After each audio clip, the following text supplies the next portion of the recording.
Hello and welcome to TT Miniatures. This is a Saturday afternoon where there's a large round circle in the sky, and I certainly haven't seen one of those for a long time and very pleased to see it. I'm actually in the hobby shed, which I like to call my workshop, though some people have been referring to it as the Berk-Shop. But anyway, yeah, I'm going through my post Tunbridge Cavalier Show 2025 hoard of stuff. The first thing I've got is actually it's a present for my cousin Jack, well, my nephew Jack, and because I introduced him and two of his sisters to Hero Quest in the summer, and he's also a big fan of dinosaurs, and there are dinosaurs in this, including one of which that you can make your pets in the game and help you fight the baddies with. And so Hero Quest is how I got into gaming, then Warhammer, then 40k, etc. and then on. The next thing is Warlord Games, Rattenkrieg, and as a few of you may be aware, I'm quite into doing bolt action battles, particularly with Stalingrad, and I have to say Warlords are on fire at the moment with the products they're bringing out at the moment. And particularly, as John Stallard refers to these, Stalingrad Germans. Yeah, it's just a minute. They could have been a bit more creative with the bottom of the box, but anyway. But yeah, you can see what's in here, and there's a couple of unique resin miniatures here. When I say resin, this is the good resin. It's not like Failcast that came out a few years ago.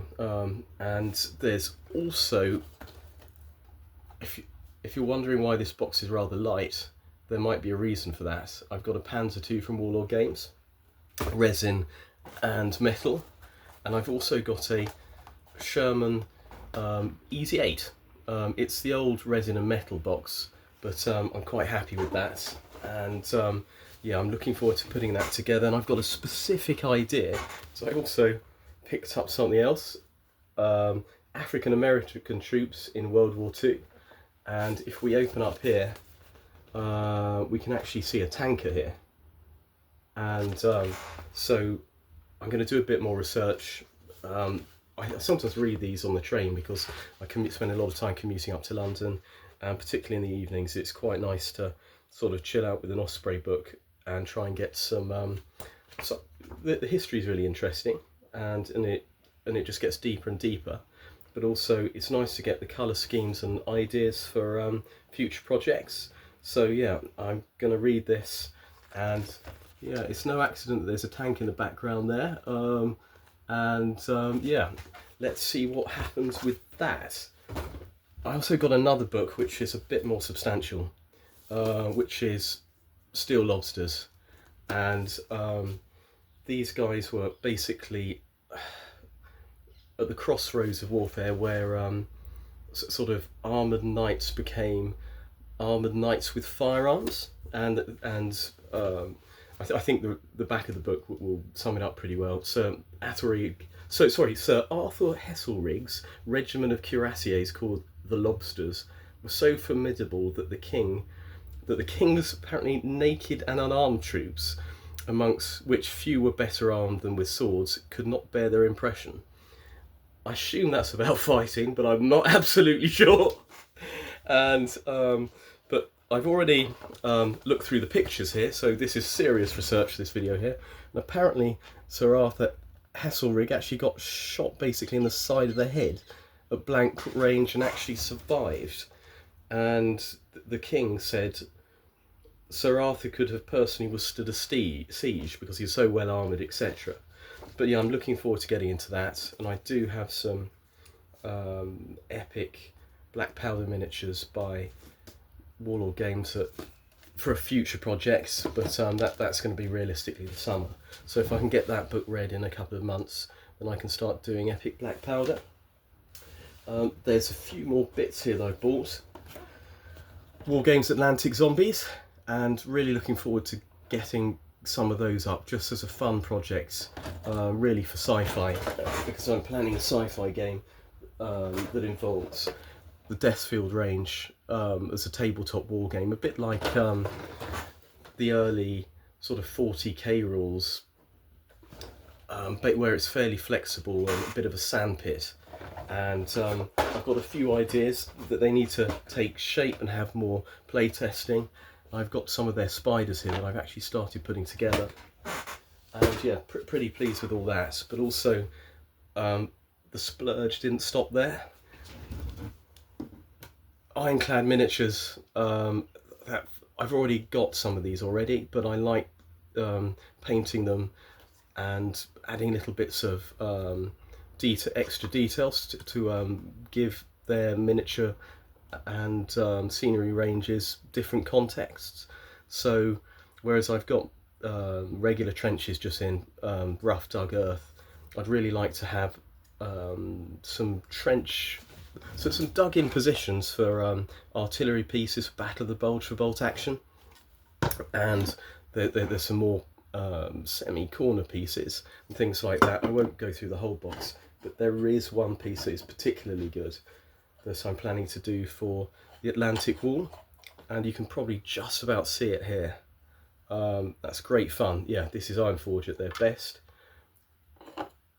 and you can see inside where we can get a weapons team. So yeah, that's going to be something that's coming up fairly soon. There's also something secret that John's actually given me that I'm going to paint up, and I'm not going to show it yet, but as soon as I've got it done, I'll pop it up online. And I think that, oh, here we go. There we have from Imperator Models. Ruth forced me to buy a load of her paints, and I'm really looking forward to trying these out. She's got two types of white that she has assured me will fit through an airbrush, and they're both matte, but they've got different levels of pigment concentration. So I'm going to have fun with those with my airbrush a bit later, because it might relate to this. But yeah, I'm going to try them through this, which is a Iwata Eclipse, and I've got a Ninja compressor, which is a continuous pressure compressor, so it doesn't sort of cut out, and you can have solid blast for long periods of time. And yeah, so I've got all this stuff to work on. Oh no, there's one more piece. Here we go. It's Beowulf Miniature Printing provided me with this, which is a wrecked Normandy house. It's going to take me a while to get this done and do justice. I mean, the interior here it's all there. I mean, it's incredible. There's a little hearth, there's things on the wall, so there's a load of pottery and crocks in a sort of kitchen area, and just the damage, just the detail here is absolutely wonderful. But to do justice to it, it's going to take me a while to, you know, paint it up properly. And to help me get on with all this modelling, etc., I've got a cheeky pint of Larkins from the Greyhound in Charcot.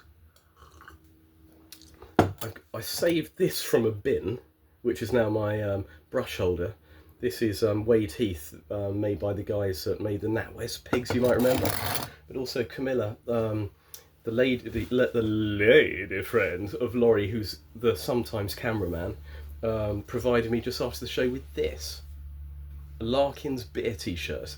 The only thing is, I might need to lose a bit of weight before I can fit into it in a respectable manner. But yeah, so this is my post salute haul.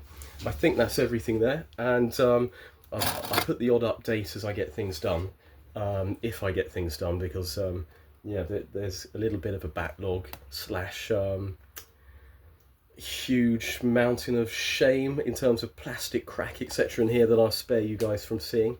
But yeah, this Cavalier 2025, great fun, nice to be back with decent weather in the Berk-Shop, and hoping to try out all this fantastic new stuff, you know, for a new year, new spring, new hobby bits. And yeah, thank you for watching.